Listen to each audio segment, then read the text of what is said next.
Australia, girt by sea with boundless plains to share, but what has shaped our great nation and made it the culturally rich land that we know and love?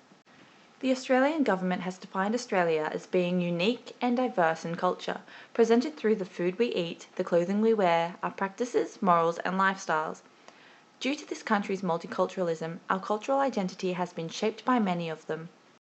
According to the Australian Bureau of Statistics, 1 in 4 Australians were born outside of the country, with many more being first-generation Australians. I interviewed Peter, an Australian with British parentage. Peter grew up in the suburbs of Sydney, a place predominantly populated by European migrants like his parents. Peter is a first-generation Australian with a British background. In a small house, and being one of 5, Peter's family lived on a property that was host to a collection of farm animals that provided them with just enough food to eat. Wearing hand-me-down clothes that had been patched and repatched, this family made do with what they had. I asked Peter about what impacts he believed his culture had made on his life. He responded that it provided him with normalcy within the area and time he lived.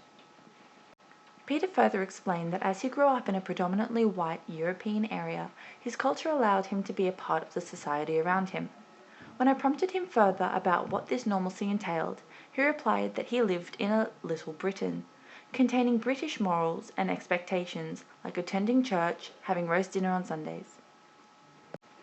Peter recalled that only in his early 20s did he start to notice other cultures appear around him.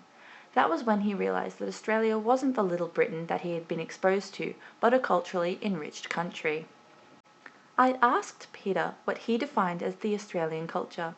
Peter replied that it was the cultural diversity of the people within Australia and the appreciation and love of the land that connects them. This interlinks with the Australian government's definition of the Australian culture. But how has Peter's culture impacted on the Australian culture? According to The Monthly, although Australia isn't overpowered by the British anymore, not since World War II, the lasting connections can still be viewed today. Other than the English language being used by the majority of Australians, The Monthly states that a large aspect of the Australian culture involves sport, particularly the game cricket. This English game plays a big role in the lives of Australians. As well as this, the Australian government reiterates that Australia follows a Westminster system of government and law, which was inherited by the British when they invaded Australia. I asked Peter what he believed were to be some large impacts Britain has had on Australia. He thought about it for a while and replied music, social expectations and morals, as well as some of the influences before mentioned. According to Alawat, 2012, Australia is a country whose cultural identity adapts and changes with the people and the time, continuously developing its own culture and identity.